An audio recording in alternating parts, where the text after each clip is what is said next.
In today's video, I'm going to teach you how to merge contacts in HubSpot. Merging contacts is a great way to consolidate duplicate or related records and maintain a clean, organized database, whether you're tidying up your CRM or ensuring all your customer information is in one place.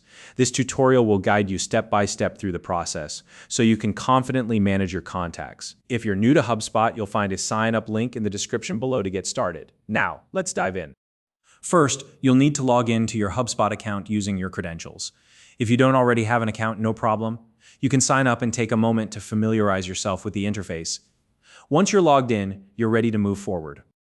Next, navigate to the contact record that you want to keep as the primary contact. This step is important because the primary contact will be the one that remains after the merge.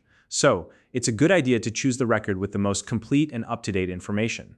If you're unsure which one to pick, take a moment to compare the records and make sure the primary contact has all the key details you want to preserve. Once you've selected the primary contact, locate the Actions drop-down menu. You'll find this in the upper right-hand corner of the contact record page.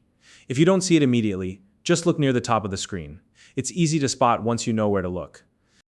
After opening the Actions drop-down menu, select Merge from the list of options. This is the tool that allows you to combine two contact records into one. When you click Merge, a pop-up window will appear prompting you to select the secondary contact that you want to merge into the primary one.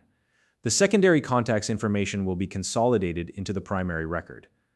So make sure you've chosen the correct contact to avoid any mix-ups. Now, here's an important part: reviewing and choosing which property values from the secondary contact you want to keep. HubSpot gives you the flexibility to decide which details, such as email addresses, phone numbers, or other data points, should be included in the merged record. Take your time here. This step ensures that you don't lose any critical information.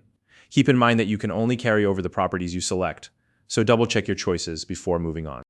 Once you've reviewed and selected the property values, go ahead and click the Merge button to finalize the process. This action will combine all the selected information into the primary contact record, creating a single, comprehensive entry. And just like that, your contacts are successfully merged. HubSpot handles the rest behind the scenes, so you don't need to worry about manually consolidating the data. And that's it. You've just learned how to merge contacts in HubSpot, step by step. This process is a simple but powerful way to keep your database clean, accurate, and easy to manage. If you have any questions or want to share your experience with this feature, feel free to leave a comment below. If you found this video helpful, please like and subscribe.